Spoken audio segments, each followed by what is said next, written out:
Melati kuntum, tumbuh melata, sayang merbah, pohon cemara.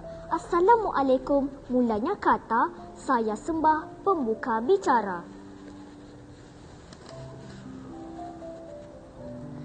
Salam sejahtera, salam Malaysia Madani. Syed Wafi Aidin bin Syed Mazri, nama diberi. 4 Cempaka 4, kelas diduduki. 10 tahun umurku kini. SK Jalan 4, nama sekolah diberi. Guru dan pendidik, impian di hati. Buku yang menjadi pilihan saya adalah Anda Berhak Hebat, karya Mat Taib Mat.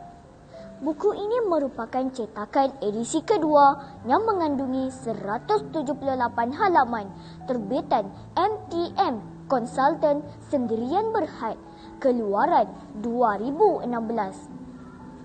Anda mesti tertanya-tanya, mengapa saya memilih buku ini? Jawapannya, buku ini menjadi pegangan dan panduan oleh seluruh ahli keluarga saya dalam membina keyakinan diri.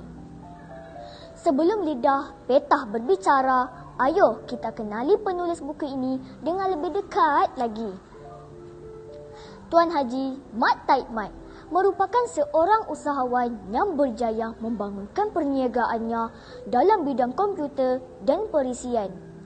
Berdasarkan pendidikan formal, pengalaman serta motivasinya, maka terhasillah buku ini.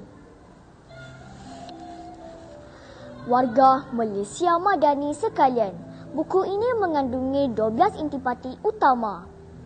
Setelah membaca buku ini, untuk menjadi hebat, saya mestilah: pertama, membentuk matlamat dan misi hidup.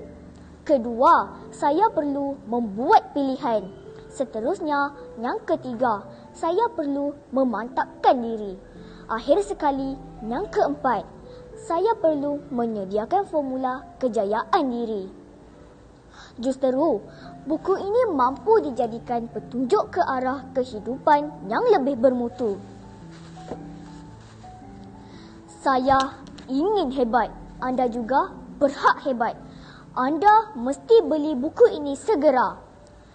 Hadirin sekalian, sebagai penutup bicara akhir, membaca itu amalan mulia, jangan pula kita persia.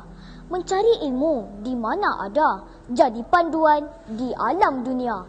Sekian, wabillahi taufiq wal hidayah. Wassalamualaikum warahmatullahi wabarakatuh.